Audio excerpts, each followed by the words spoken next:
rich history and futuristic skyscrapers, street food and Michelin-starred restaurants, serene parks, and chaotic traffic.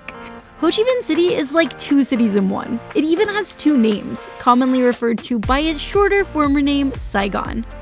We're Madison and Ivan, and we are so excited to be sharing our first impressions with you today as we explore the sights, food, and culture of Ho Chi Minh City. Good morning from Vietnam! We have made it to Saigon, or Ho Chi Minh City. It is already just so stunning. It is the biggest city in Vietnam. Saigon is a name that often gets associated with the tragedies of the war that occurred here. But so much has changed since then. It is such a thriving city, and we are so excited to be exploring so much of what it has to offer. It's gonna be a great day. Let's Mad Venture. When in Ho Chi Minh City, you have to start off the day getting some banh mi. Wait, starting the day with banh mi? For breakfast? Yes, this spot opens at 6 a.m.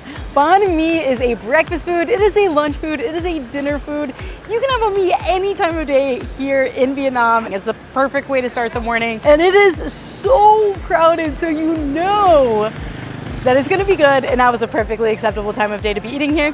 So this spot is like the top spot to get banh mi in the entire world. It is so good that we asked one of our Vietnamese friends, where do we go when we're in Saigon? He literally gave us one recommendation and one recommendation only. He said you have to come here. It is the best banh mi he had ever had in his entire life. So I cannot wait to take a bite of this incredible sandwich.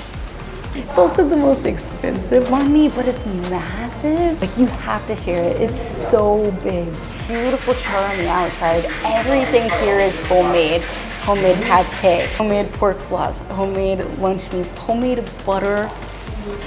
Like, look at this.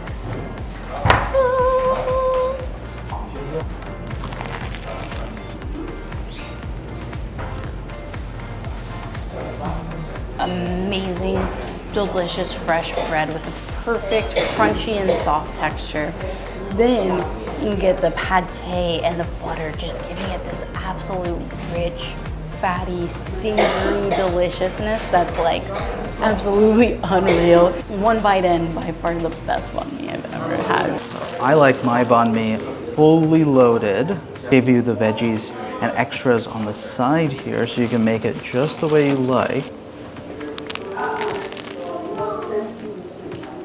Oh my god, that is such a good banh mi. Wow, very, very well balanced. The floss, adding a little salt, a little sweet. The pork floss, really, really nice. And their deli meats. You know, I'm personally more of a barbecue pork banh mi kind of guy. But these deli meats are pretty good. I thought I had found my banh mi spot in Da Nang. I was like, oh man, I'm so sad that we're leaving to go to Ho Chi Minh. I'm never gonna find a banh mi spot like that again. Day one, we find this spot, and all my love for the other spot has disappeared. This is my new favorite. So good. But nothing beats that pate. Watch them slather on pate butter, pate butter.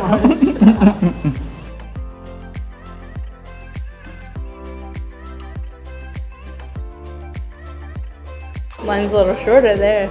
I am so full. So good though. Ready for a day of exploring.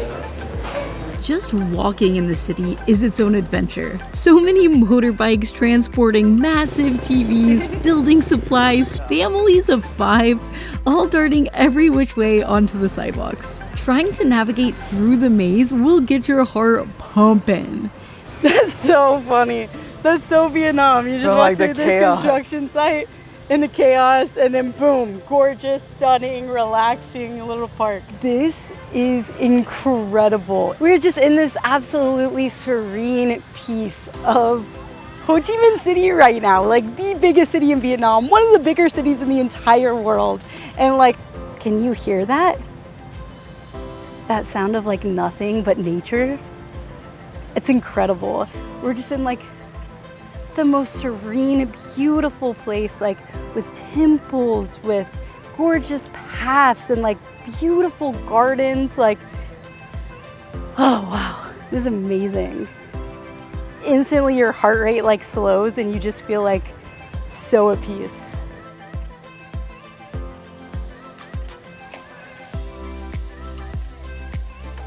Just through the park is Independence Palace.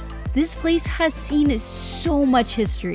In 1868, during the French colonial era, the French built a palace here for the Governor General of Indochina, Vietnam, Cambodia, and Laos. In 1945, Japanese forces overthrew the French, and this became their headquarters to rule Indochina. And then after World War II, the French took it back. Until 1954, when the country was divided into North and South Vietnam, and this became the home and workplace of the South Vietnamese president. He gave it the name Independence Palace. That palace was destroyed during the war, and this one was built in 1962. The design of this place is so unique. I feel like we've stepped into a Wes Anderson movie. We get to explore the house and the offices and even the bunker.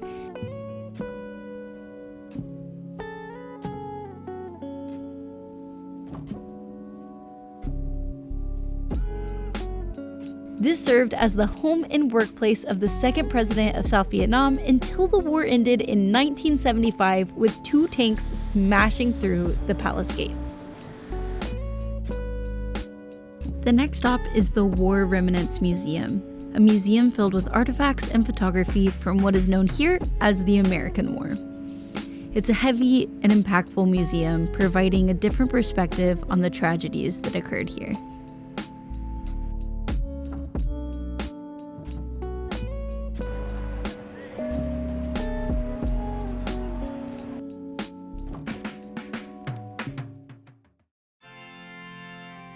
We've made it to the Notre Dame Cathedral, which looks almost exactly like the Notre Dame Cathedral when I saw it in Paris a few years ago, under a lot of construction.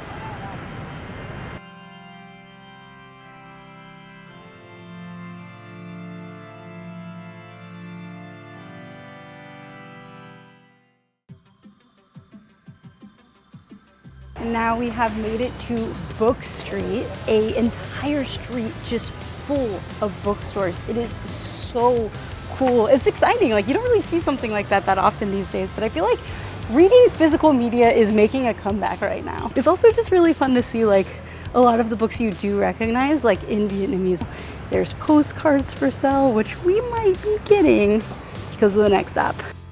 We are now at the Saigon Central Post Office, which is a 19th century beautiful building where it's actually like a very big popular tourist attraction to mail postcards to this day, which is so exciting to me. Like, nobody does this anymore. On Book Street, we found this handmade paper postcard. There's 100 steps to make this paper. And now we're here in the post office. They actually have these beautiful seats here, like perfectly laid out for people to come in, write their postcards, and then send it. We have no idea how much it's gonna cost.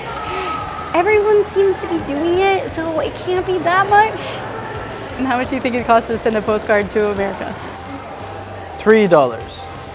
I'm gonna guess $4. We'll see who wins the Price is Right. Doo, doo, doo. Hello from Vietnam. Today is our first day exploring Ho Chi Minh City. It is so beautiful, but so hot. I'm sending some of my sweat on this postcard. Haha. Love Madison. And I don't think it's gonna make it there. It's already coming apart right here. On its way to Texas, USA, maybe. If it doesn't absolutely fall apart before it makes it there. We'll see, we'll let you know, probably months from now. When check the comments. To USA? 30,000. I like how they're nice enough to give us like a fun variety of stamps too to send. Did some doctoring. I found some tape luckily. It's still falling apart though, but there's hope. Thank you. Fingers crossed it makes it. We close this place out.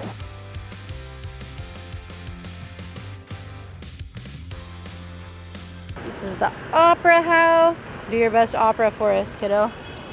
Oh, no. Oh. Oh. Wow. Amazing. Oh, this is totally like New York.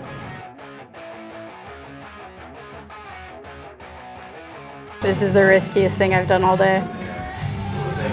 We are here at Pasteur Street Brewing Company. These guys are like the pioneers of craft beer in Vietnam. Beer has always been a big part of Vietnamese culture, but the craft beer scene is relatively new, and these guys started it all. We were so excited, we went ahead and got the flight, and like, what a fun variety there is. We have a passion fruit beer. We have a beer with like a salted plum. They like turned all of the logos so they're facing the correct direction, and there's like no hint of a logo on that one. We have to start with the craft beer that started it all, the Jasmine IPA. Oh my gosh. Am I drinking the wrong one? I am. This one is super good. But this is not the Jasmine IPA. The Jasmine IPA is this one. This is the salted one. Salted plum is one of my favorite discoveries that we've made in Southeast Asia. Like the perfect, like, refuel for a hot, sweaty day, giving you the electrolytes, giving you the delicious sour tartness that's just so refreshing. And this is that in a beer. It is outrageously delicious. Oh my gosh, I love this. Okay, but that's not the Jasmine IPA. This is the beer that started it all. That makes more sense. This is more the correct color as well. This is the beer that started the entire craft beer movement here in the country. This is really good. I am not always big on IPAs, but this has like the perfect amount of like floral notes to it that are really like complementing the hoppy taste that you're looking for in an IPA. By far, one of the best IPAs I've ever had. So Jasmine IPA might have been the beer that started the craft movement, but the Cyclo Stout is the one that sealed the deal. This one has won awards, the first craft beer award for all of Vietnam. And just as luck would have it, I'm on a stout kick right now. Wow. So much flavor, creamy, but not at all hesitating from those rich, bitter, dark notes in there. This is a 13% alcohol beer, but I had completely forgotten from the first sip because of how easy it goes down. It is an extremely strong and flavorful coffee beer that just goes down so clean. Oh yeah. Yay! This is awesome.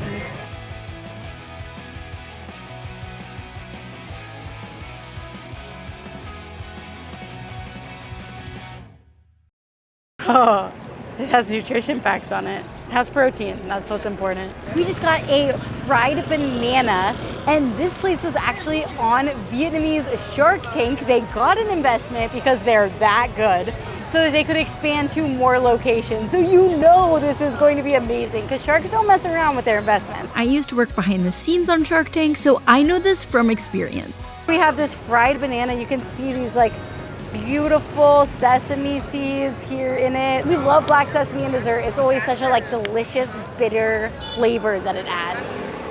I'm excited.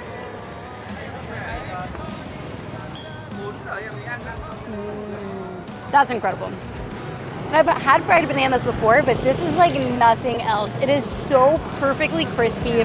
There's delicious sesame flavors, a fantastic fry, like perfectly crispy and delicious with the nice caramelization on the inside. This is phenomenal. If I were a shark, I would invest in this too. This is so good.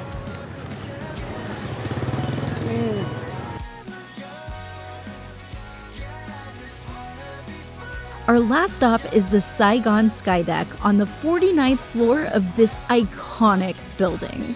I love getting a view from above on our first day in a new city and getting a better understanding of where we are.